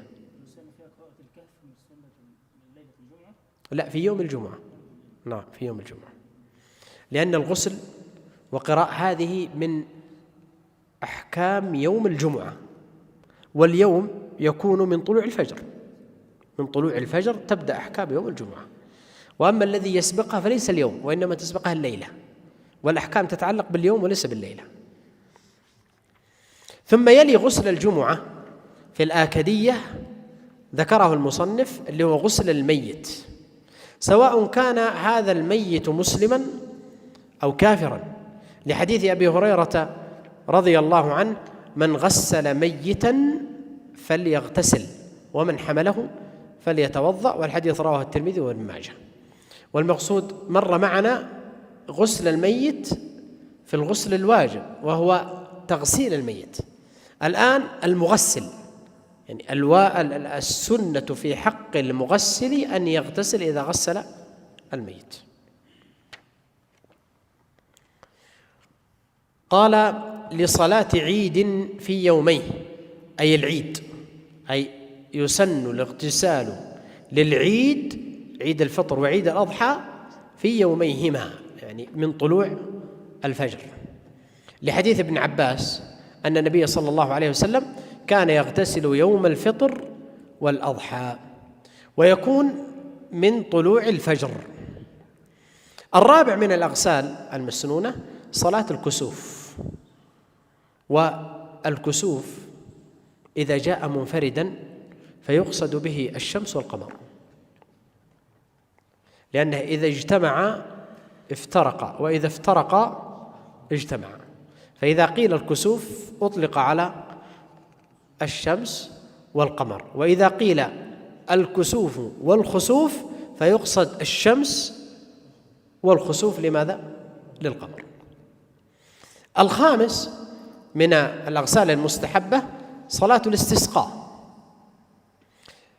قال لماذا صلاة الاستسقاء؟ قال أهل العلم لأنهما صلاتان يجتمع لها الناس، فاستحب الغسل لهما كصلاة الجمعة والعيد، فهما صلاتان يجتمع لها الناس فيستحب الغسل لهما.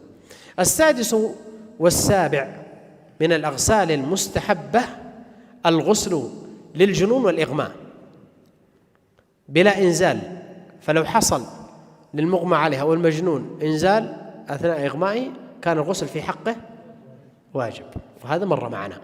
لكن بدون أن يحصل شيء من ذلك فالغسل في حقه مسنون، لأن النبي صلى الله عليه وسلم اغتسل من الإغماء. الثامن من الأغسال التي ذكرها طيب المتلبس بالجن هل يعتبر جنون ولا ما هو جنون؟ اللي تتلبسها الجن أو سحر أو إلى آخره يعتبر جنون ولا ما تعتريه حالة من الجنون، تدخل في أحكام الجنون؟ تدخل في حالات الجنون إذا كان فاقد لعقله، يعني يتصرف تصرف المجانين، فإنه في هذه الحالة يكون حكمهم. يقول من تلبستها الشياطين، الله يعافينا وإياكم. الثامن من الأغسال المستحبة الغسل للاستحاضة لكل صلاة.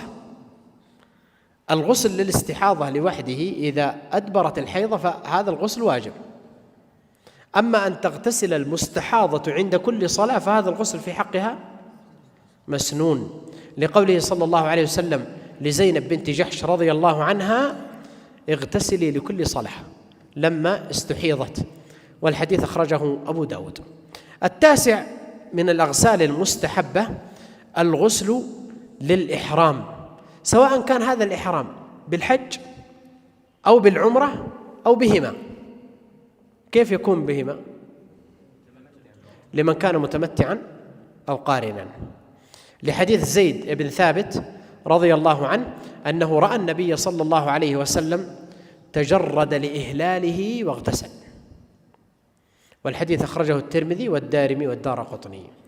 حتى الحائض والنفساء يسن لها أن تغتسل إذا أحرمت بالحج أو العمرة. ممكن أنها تكون حائض أو نفساء وتحرم بالحج أو العمرة؟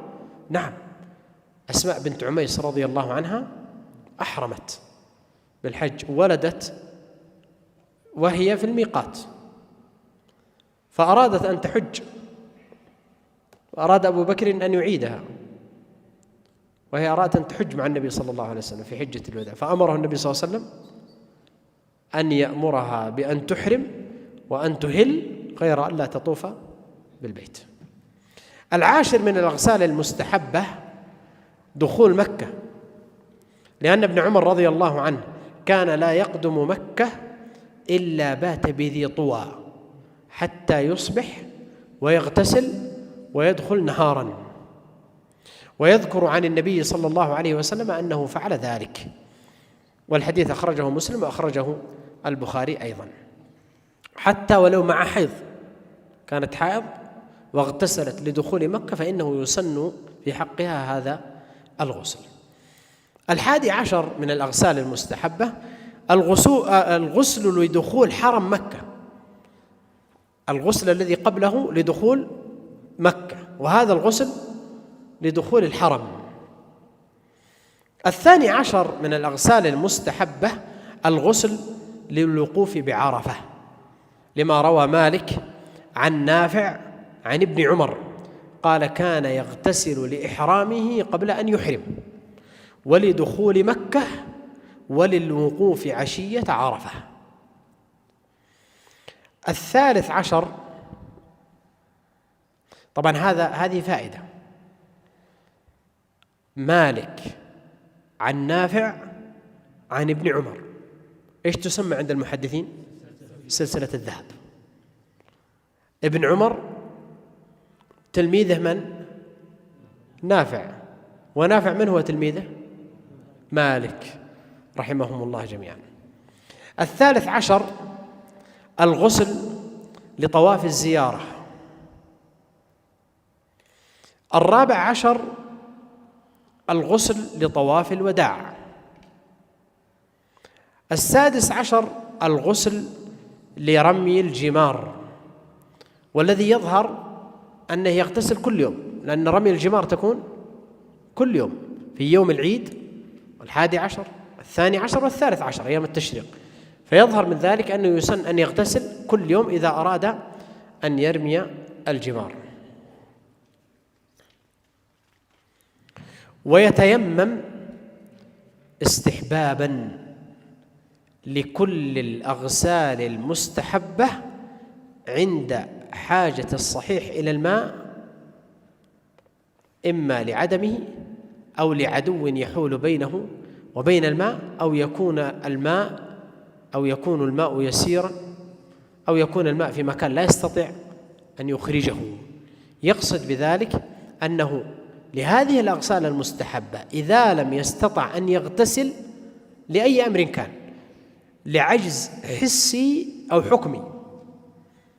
المقصود بالعجز الحسي عن الماء ما يجد الماء، والعجز الحكمي أن يكون الماء موجودا لكنه عاجز عن استعمال هذه الماء. هذه الأغسال المستحبة كلها يستحب له إذا عجز عن الماء أن يتيمم لها عند عدمه.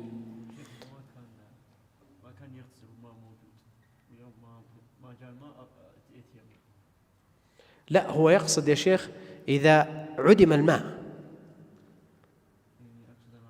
إذا كان الماء موجود بس ما يغتسل غسل مستحب، عشان فقد الماء لم يغتسل لم يتيمم. لا، إذا كان أنت تقصد من عادته ألا يغتسل وأراد عند فعله لشيء من ذلك أنه يتيمم عند عجزه عن الماء، يجوز ذلك. نعم. ويستحب التيمم، هذه قاعدة، يستحب التيمم لما يسن له الوضوء. ذكرنا الحالات التي يسن لها الوضوء مثل قراءة القرآن، الذكر ونحوه. فإذا لم يجد الماء فإنه يستحب في حقه أن يتيمم أيضا. إذا تعذر أن يجد الماء، تعذر مثلا كما قلنا عجزا حكميا أو عجزا حسيا، مثل أن يكون مريض لا يستطيع، الماء موجود لكنه ما يستطيع، أو عدم الماء بالكلية. تفضل. أحسن الله إليكم. قال: باب التيمم يصح بشروط 8: النية والإسلام والعقل والتمييز والاستنجاء أو الاستجمار. 6 دخول وقت الصلاة، فلا يصح التيمم لصلاة قبل وقتها ولا لنافلة وقت نهي. 7 تعذر استعمال الماء إما لعدمه أو لخوفه باستعماله الضرر، ويجب بذله للعطشان من آدمي أو بهيمة. ومن وجد ماء لا يكفي لطهارته استعمله فيما يكفي وجوبا ثم تيمم. وإن وصل المسافر إلى الماء وقد ضاق الوقت أو علم أن النوبة لا تصل إليه إلا بعد خروجه عدل إلى التيمم، وغيره لا ولو فاته الوقت. ومن في الوقت أراق الماء أو مر به وأمكنه الوضوء ويعلم أنه لا يجد غيره حرم، ثم إن تيمم وصلى لم يعد. وإن وجد محدث ببدنه وثوبه نجاسة ماء لا يكفي وجب غسل ثوبه، ثم إن فضل شيء غسل بدنه، ثم إن فضل شيء تطهر وإلا تيمم. ويصح التيمم لكل حدث وللنجاسة على البدن بعد تخفيفها ما أمكن، فإن تيمم لها قبل تخفيفها لم يصح، الثامن أن يكون بتراب طهور مباح غير محترق له غبار يعلق باليد، فإن لم يجد ذلك صلى الفرض فقط على حسب حاله، ولا يزيد في صلاته على ما يجزئ ولا إعادة. بدأ المصنف الآن في باب التيمم، انتهى من الوضوء والغسل وشرع في التيمم، لأن مناسب أن يأتي بالتيمم بعدها، كأنه يقول إذا عدم الماء للوضوء والغسل فينتقل إلى التيمم. والتيمم في اللغة القصد، يمم وجهه أي قصد ذلك المكان. واصطلاحا استعمال تراب مخصوص في أعضاء مخصوصة من شخص مخصوص في وقت مخصوص. استعمال تراب مخصوص في أعضاء مخصوصة من شخص مخصوص في وقت مخصوص. والتيمم يصح بشروط 8، والشروط كما قلنا لكل عبادة تنقسم إلى قسمين: شروط عامة في كل العبادات، وشروط خاصة لكل عبادة شروط تخصها. الشرط الأول الذي ذكره المصنف في التيمم من الشروط العامة النية، لأن التيمم عبادة، والعبادة لا بد لها من النية، فيشترط للتيمم النية. الثاني الإسلام، لأن ذلك عبادة والكافر لا تصح منه هذه العبادة. الثالث العقل، فلا يصح التيمم من غير عاقل. لماذا؟ لأن المجنون ليس له قصد صحيح. الرابع التمييز، فالتيمم يكون للصلاة ونحوها، والمميز يؤمر بالصلاة، ولا بد أن يؤمر قبل الصلاة إذا لم يجد الماء أن يتيمم للصلاة. فإن كان غير مميز فهو طفل، والطفل ليس له قصد صحيح، فلا تصح منها النية ولا يصح منها القصد. الخامس الاستنجاء أو الاستجمار قبل التيمم إذا احتاج إلى هذا الاستنجاء أو الاستجمار. السادس دخول وقت الصلاة، يقصد بذلك أي التي يريد أن يتيمم لها، سواء كانت هذه الصلاة فرض أو كانت سنة راتبة أو صلاة نافلة مطلقة. ويصح لصلاة فائتة إذا ذكرها وأراد أن يفعلها، قول النبي عليه الصلاة والسلام: لا كفارة لها إلا ذلك. فإذا أراد أن يفعلها فإنه وعدم الماء إما حكما أو حسا فإنه يتيمم لها. فلا يصح التيمم إذا أراد أن يصلي الصلاة قبل وقت الصلاة، لحديث أبي أمامة مرفوعا: جعلت الأرض كلها لي ولأمتي مسجدا وطهورا، فأيما رجل أدركته الصلاة من أمتي فليصلي. والحديث رواه أحمد في مسنده، وأيضا الرواية الأخرى في الصحيحين اللي هي: أعطيت 5 لم يعطهن أحد قبلي، قال: وجعلت لي الأرض مسجدا وطهورا. فلا يصح التيمم أيضا للصلاة قبل وقتها، فلا يصح التيمم أيضا للنافلة في وقت النهي. لماذا؟ لأن وقت النهي ليس وقتا للصلاة، لكن يصح لركعتي الطواف حتى وإن كان سيؤدي ركعتي الطواف في وقت النهي، لأن ركعتي الطواف تعتبر من الصلاة ذات الأسباب.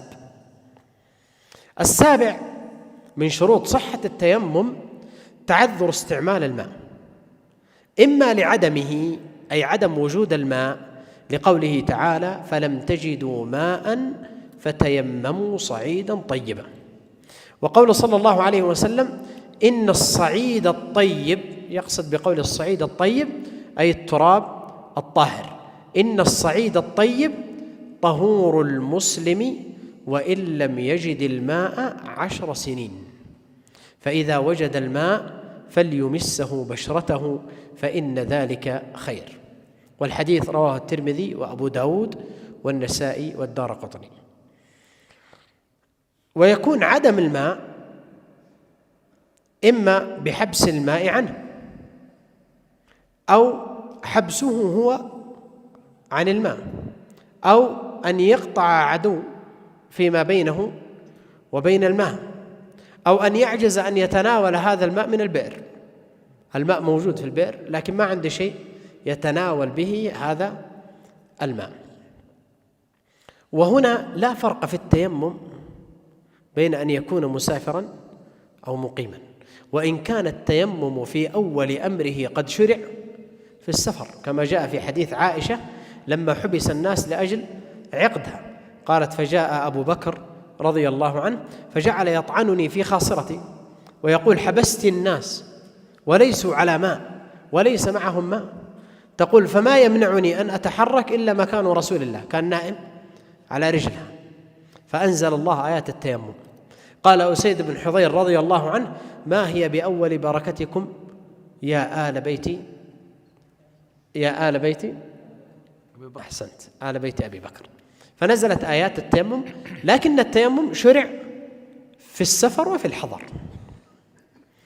هنا إذا عدم الماء أو إذا خاف المتيمم باستعمال الماء الضرر، إما أن يكون هناك برد شديد، أو يخاف فوت رفقة، أو يخاف على ماله، أو يخاف إن توضأ بهذا الماء ألا يبقى معه شيء فيعطش، أو تعطش مثلا معه بهيمة مثلا فتعطش هذه البهيمة. فمن خاف شيئا من ذلك فإنه يباح له التيمم، لقول الله تعالى: وإن كنتم مرضى.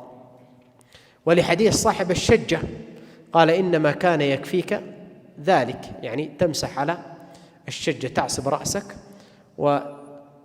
والحديث طبعا هي قصة عمرو بن العاص رضي الله عنه لما بعث في غزوة ذات السلاسل، قال: احتلمت في ليلة باردة شديدة البرودة فأشفقت إن اغتسلت أن أهلك، فتيممت ثم صليت بأصحابي صلاة الصبح. فلما أخبر النبي صلى الله عليه وسلم أقره النبي صلى الله عليه وسلم على هذا الفعل. أيضا يجب على من معه ماء يستغني عن شربه أن يبذله للعطشان، أي يبذله لمن يحتاج إليه، حتى ولو كان هذا الماء نجس. احنا عرفنا أن الماء النجس يحرم استعماله للطهارة وللشرب إلا للضرورة، ومن ذلك العطشان الذي يخاف الهلكة بهذا العطش، أو من غص ولم يجد إلا هذا الماء فإنه يشربه. ومن وجد ماء وهو محدث أو جنب وكان هذا الماء لا يكفي لطهارته فإنه يستعمله فيما يكفي وجوبا، ثم يتيمم للباقي من أعضاء طهارته التي لا يجد لها الماء. لكن لا يصح تيممه إذا كان ما يحتاج هذا الماء، بمعنى كان عنده ماء والماء هذا كافي أنه يشرب ويتوضأ، لكن قال: إيش؟ أنا ما أدري، أخشى في المكان اللي أمامي ما أحصل، وهو ما يدري، قد يجد وقد لا يجد، ثم تيمم وترك الماء. لا يصح طالما أن الماء موجود وهو يكفي لطهارته ويكفي لشربه. والدليل على أن الماء إذا وجد ماء لا يكفي لكل شيء استعمله فيما يكفي قول النبي صلى الله عليه وسلم: إذا أمرتكم بأمر فأتوا منه ما استطعتم. إذا وصل المسافر إلى الماء وقد ضاق الوقت عن طهارته، بمعنى الوقت المتبقي للصلاة لا يكفي أن يتطهر ويصلي، إن تطهر خرج وقت الصلاة، أو أن الوقت لم يضق عن الطهارة لكن كان عند بئر وكانوا يتناوبون، أمامه أشخاص يتناوبون، وعلم أن النوبة يعني الوقت الذي سيأتي فيه إلى الماء لن تصل إليه إلا بعد خروج الوقت، بمعنى قبله مثلا 10 15، وهو يحسب لكل شخص مثلا 10 دقائق حتى يأخذ ماء، فإذا انتظر حتى يأتي وقت سيخرج الوقت، لكن في هذه الحال الوقت باقي موجود، فإنه في هذه الحالة يعدل إلى التيمم لأنه غير قادر على الماء في الوقت، فأشبه العادم للماء. وغير المسافر فيما ذكر لا يعدل على التيمم، قال ولو فاته الوقت. لماذا؟ قال كمن خاف فوت جنازة وعيد إذا توضأ فلا يجوز له التيمم. ومن في الوقت أي وقت الصلاة الحاضرة، إذا كان في وقت الصلاة الحاضرة أراق الماء أو مر بالماء وأمكنه الوضوء منه ويعلم أنه لا يجد غيره ولم يتوضأ منه أو باعه أو وهبه ودخل الوقت وما ترك لنفسه شيئا يتطهر به فإنه يحرم عليه ذلك، والبيع لا يصح والهبة لا تصح. لماذا؟ لأن الماء هذا قد تعلق بها حق لله تعالى، مثل الأضحية إذا عينها فلا يجوز له أن يتصرف فيها ببيع ولا هبة ولا شيء من ذلك. لماذا؟ لأنه قد تعلق بها حق لله تعالى. ثم إذا لم يجد غيره، يعني ما وجد غير الماء هذا الذي تصرف فيه، فإنه يتيمم ويصلي ولا يلزمه أن يعيد، لأنه قد صلى صلاة صحيحة بالتيمم، لأن التيمم نوع طهارة فتصح الصلاة به عند عدم القدرة عن الماء، فهو آثم لفعله لكنه عادم للماء في وقت حضور الصلاة، فيأثم على ما فعله ويتيمم لهذه الصلاة. وإن وجد محدث مثلا ببدنه أو وجد في ثوبه نجاسة لا يعفى عنها، بمعنى ما كانت نسيرة النجاسة، ليست مثلا نقطة دم أو شيء، نجاسة لا يعفى عن مثلها، وكان هذا الماء لا يكفي لرفع حدثه ولا يكفي لإزالة هذه النجاسة، فإنه في هذه الحالة يجب عليه أن يغسل ثوبه أولا، لأن لا يصح التيمم للثوب، ولا لا؟ هل يمكن أن ييمم الثوب؟ لا يصح، يغسل الثوب، ثم إذا فضل يعني زاد شيئا من الماء بعد إزالة هذه النجاسة التي على ثوبه غسل به بدنه، يعني تطهر به إذا فضل شيء. وإن لم يفضل شيء من هذا الماء بعد غسله للنجاسة الموجودة على ثوبه فإنه يعدل إلى التيمم وجوبا. وقلنا بغسل النجاسة التي على الثوب لأن طهارة الثوب والبدن والمكان شرط من شروط صحة الصلاة، كما أن الوضوء شرط من صحة الصلاة لطهارة البدن، فكذلك طهارة الثوب شرط لصحة الصلاة. فإذا أزال، لكن طهارة البدن هناك ما ينوب إذا لم يجد الماء، أما طهارة الثوب النجاسة التي عليه فلا ينوب التيمم عن إزالة النجاسة بالماء، فإذا وجد الماء أزال به، بدأ بإزالة النجاسة التي على الثوب. قال ويصح التيمم لكل حدث لعموم الآية فلم تجدوا ماء فتيمموا. وقوله صلى الله عليه وسلم في حديث عمران بن حسين عليك بالصعيد فإنه يكفيك، والحديث أخرجه البخاري ومسلم، ويقصد بذلك أنه يكفيه عن الحدث الأصغر ويكفيه عن الحدث الأكبر. وحكم الحائض والنفساء إذا انقطع دمها ولم تجد الماء حكم الجنب في إزالة الحدث بماذا؟ بالتيمم إذا لم تجد الماء، لأن الماء التيمم ينوب عن الماء عند عدمه في الحدثين.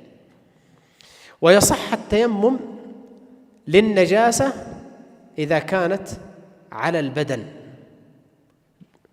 بعد تخفيفها عن بدنه ما أمكن، بمعنى إذا وجدت نجاسة على بدنه فإنه يخففها مثلا بشيء من التراب أو يحكها حكا حتى يخففها، ثم بعد ذلك يتيمم.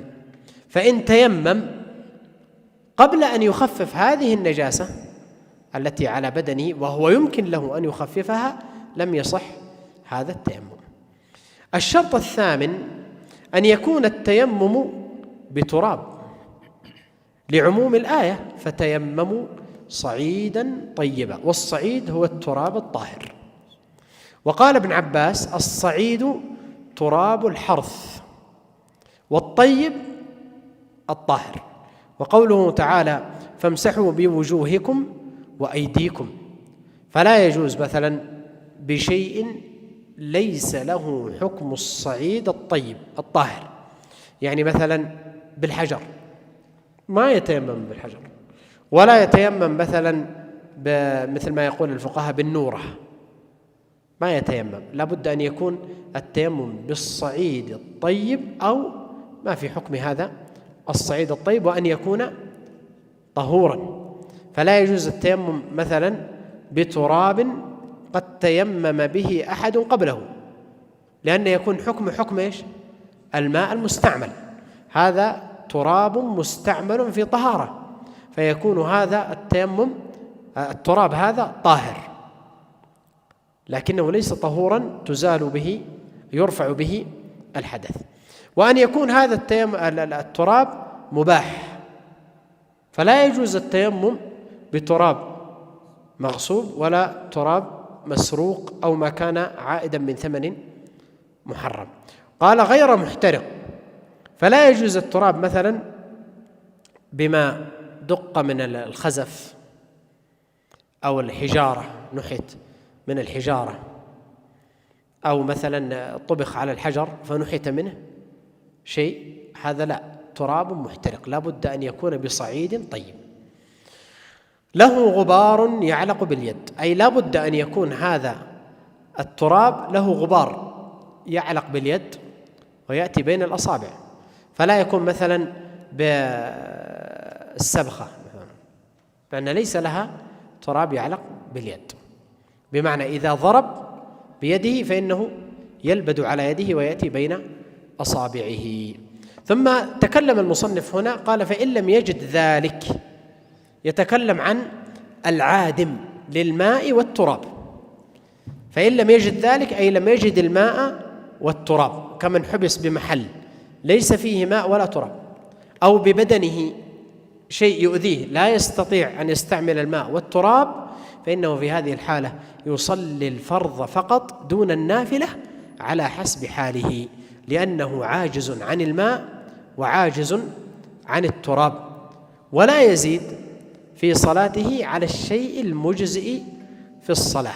فلا يقرأ، قال فلا يقصد لا يزيد على الشيء المجزئ في الصلاة أي لا يقرأ زيادة عن الفاتحة، لأن الفاتحة الركن وما زاد سنة، ولا يزيد على التسبيح مرة، ولا يزيد على ما يجزئ من الطمأنينة في الركوع والسجود والجلوس بين السجدتين، وإذا فرغ من الفاتحة ركع، ويأتي بما يجزئه في الصلاة من الفرض، وليس عليه أن يعيد، لأنه قد أتى بالصلاة على الوجه الذي أمره الله به.